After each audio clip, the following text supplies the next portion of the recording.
Perhatikan ini, ada yang salah kaprah Bapak Ibu, terutama ibu-ibu perhatikan. Salah kaprah apa Ustaz? Yaitu bukan salah kaprah nih, bukan gayanya yang salah, caranya yang salah. Seperti apa Ustaz? Yaitu sholat gendong anak. Sholat gendong anak. Atau enggak gendong tapi digandoli anak. Lek gendong ngeten, iki lek digandoli iki piye? Ngapain dibahas Ustaz? Ini kan masalah najis. Perhatikan. Pertama yang dibahas, dan ini banyak salah kaprah. Yang pertama yang kita bahas yaitu sholat gendong atau digandoli anak pakai pempes. Kalau zaman Rasulullah kan nggak ada pempes. Sallallahu alaihi wasallam. Jadi karena ibu sayang anaknya pakai pempes kok nangis, digendong. Atau anaknya yang tiba-tiba dengan sujud naik gitu. Itu gimana? Padahal anaknya pakai pempes. Perhatikan, sebelum saya bahas tentang ini, jenengan harus tahu juga bahwa berarti gendong anak apa nggak boleh dalam agama Ustaz? Boleh. Saya sekarang sampaikan ke jenengan, ada dua riwayat. Riwayat yang pertama diriwayatkan dari salah satu sahabat Syaddad namanya radhiyallahu ta'ala anhu, beliau berkata, suatu hari saya lihat Rasulullah sallallahu alaihi wasallam hendak sholat. Kalau enggak duhur asar, beliau ragu. Pokoknya enggak duhur asar 4 rakaat pokoknya. Kata beliau, kata perawinya. Yang dibawa siapa? Beliau juga ragu. Kalau enggak Hasan Husain, Hasan itu numpuk cucunya. Jadi beliau bilang bahwa suatu hari saya melihat Rasulullah mau sholat enggak duhur asar. Membawa anak kecil, kalau enggak Sayyidina Hasan, Sayyidina Husain. Pas mau takbir, anak itu kalau enggak Hasan ya Sayyidina Husain, katakanlah Sayyidina Hasan. Sayyidina Hasan itu kakaknya, Husain itu adiknya, makanya Hasan Husain. Sayyidina Hasan itu diletakkan, lalu beliau takbir, Allahu Akbar. Tiba-tiba beliau ketika sujud, ini Sayyidina Hasan munggah di punggungnya ketika sujud, kan biasa itu. Anak kecil murmur naik. Jadi biasa Rasulullah itu bawa cucu. Ini menunjukkan bahwa jenengan nggak apa-apa sholat bawa cucu tuh nggak apa-apa. Takut jenengan Ustaz tadi kok dibahas pempes, jangan-jangan nggak boleh bawa anak kan? Boleh. Yang saya bilang gayanya nggak apa-apa, caranya yang diperbaiki. Rasulullah ketika sujud murmur dinaiki oleh Sayyidina Hasan atau Husain. Lama Rasulullah sujud. Sahabat yang bercerita Sayyidina Syaddad tadi bilang, saya itu khawatir Rasul, takut terjadi apa-apa jenengan. Kan cek suwi nih sujudnya. Setelah sholat ditanya Rasulullah, kenapa tadi jenengan kok lama banget sujudnya? Kalau khawatir takut terjadi nopo-nopo, jangan-jangan Rasulullah ini pingsan atau Rasulullah itu dapat wahyu. Kok cek lama nih, kenapa Rasulullah? Rasulullah jawab, yo gak ngono, tapi itu bahasa Jawa ya. Kayak ngono. Bukan seperti itu kata Rasulullah. Saya waktu sujud tadi kan anak saya, cucu saya itu naik.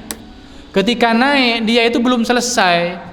Dia itu masih pengen menek atas ke bawah. Jadi kalau saya bangun kasihan dia, Masya Allah lagi sujud saking perhatian sama cucu.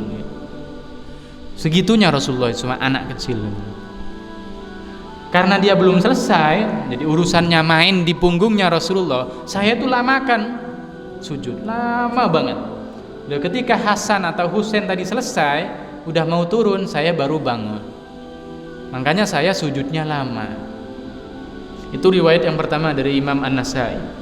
Riwayat yang kedua dari Imam Bukhari dan Muslim, Bapak Ibu, bahwa Rasulullah itu pernah gendong sinten? Sayyidah Umamah.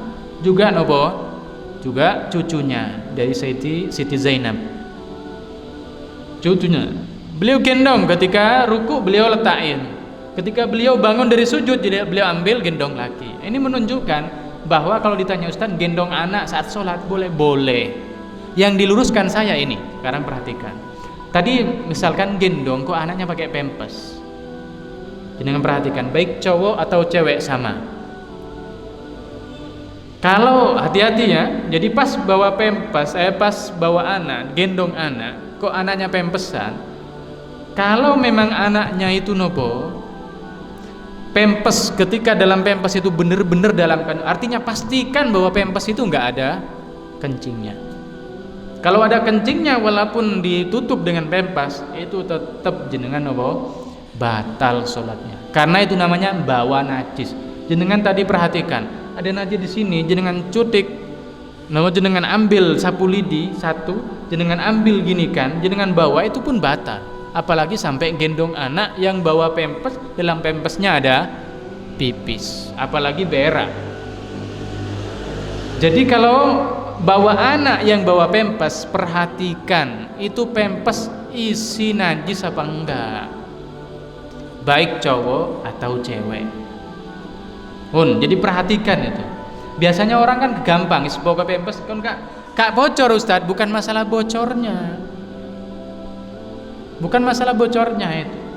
Jadi jenengan bawa najis. Yang kedua, dan ini mungkin lebih banyak, ini khusus bayi atau anak kecil cowok. Bawa anak kok cowok, nggak ada pempesnya, tapi anaknya belum sunat, belum dikhitan, anaknya umur 3 tahun, belum dikhitan, jenengan bawa, walaupun nggak ada pempesnya dan dia suci luarnya, tapi dia belum dikhitan, kata ulama, sholat jenengan batal. Kenapa? Sebab anak yang belum dikhitan, ngapunten, kalau laki-laki itu kan ada kulfah bahasa Arabnya. Kulfah itu, ngapunten, saya jelaskan, bagian depan kemaluan anak kecil itu. Itu kalau enggak dikhitan kan belum terpotong. Kata ulama, kalau itu belum terpotong, maka berarti anak itu bawa najis. Karena ketika pipis itu tidak tuntas sepenuhnya. Makanya ini khusus bayi cowok. Bayi cowok kok belum dikhitan, terus jenengan bawa ketika sholat, maka sholatnya jenengan batal. Kenapa? Karena anak yang belum dikhitan itu berarti kemaluannya itu membawa najis. Sebab ketika kencing itu tidak tuntas. Ini juga sekali lagi itu salah kaprah. Loh Ustadz, gimana yang lalu Ustadz? Yang lalu biarkan berlalu, sekarang belajar. Lah terus gimana kalau ada anak Ustadz ketika sholat, kayak saya tadi sholat, tiba-tiba di pinggir saya ada anak kecil mau nyedek saya, tiba-tiba tangannya nyentuh gini, gimana? Kalau nyentuh nggak apa-apa. Yang nggak boleh itu anaknya jenengan gendong atau jenengan bawa, baik digendong di sini atau di tangan. Nggak boleh tadi kalau satu pempesan dan pempesannya ada kotorannya.